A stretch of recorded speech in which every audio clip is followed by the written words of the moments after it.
ሰላም ፍቅር፣ ዛሬ የምንማረው ትምህርት ስሙ መደመር ይባላል። መደመር ማለት ምን ማለት ነው? ሰላም ነቢል። አው ዛሬ ትልቅ ጀግንነት የምንሰራበት ቀን ነው። መደመር ማለት ነገሮችን አንድ ላይ መሰብሰብ፣ ማጣመር ወይም መጨመር ማለት ነው። ለምሳሌ አንተ 2 ብርቱካን ቢኖርህ እኔ ደግሞ 1 ብርቱካን ብሰጥ በአጠቃላይ 3 ይሆናሉ። ይሄ መደመር ይባላል። አሃ፣ ምስሎችን እያየን ስንት እንደሆኑ በአንድ ላይ ማወቅ ማለት ነው። ፍቅር፣ በምስል ብቻ ነው መደመር የምንችለው? አይደለም ነቢል፣ ሌላው መንገድ ወደፊት እየዘለሉ መቁጠር ይባላል። ለምሳሌ 5 ቁጥር ላይ ቆመህ 2 ደምር ብትባል ወደፊት 2 ጊዜ ትዘላለህ።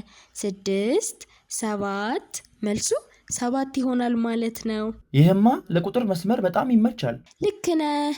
የቁጥር መስመርን በመጠቀም ባለ አንድ አሃዝ ቁጥሮችን ለምሳሌ 4 ሲደመር 3 በቀላሉ መደመር እንችላለን።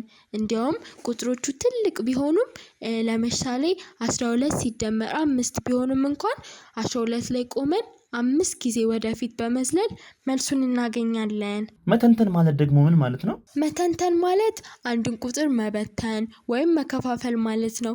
ለምሳሌ 5 ቁጥርን 2 እና 3 አድርገን መተንተን እንችላለን። ይህን ማወቃችን ለመደመር በጣም ይረዳናል። በመጨረሻው ትምህርት ላይ ደግሞ እጥፍ የሚል ቃል አይቻለሁ። እጥፍ ማለት አንድን ቁጥር ከራሱ ጋር መደመር ማለት ነው። ለምሳሌ 2 ሲደመር 2 4 ይመጣል። የ2 እጥፍ 4 ነው ማለት ነው። አቅራብ እጥፍ ደግሞ ከአንዱ እጥፍ በአንድ ብቻ የሚበልጥ ነው። ለምሳሌ 2 ሲደመር 3 እንደማለት።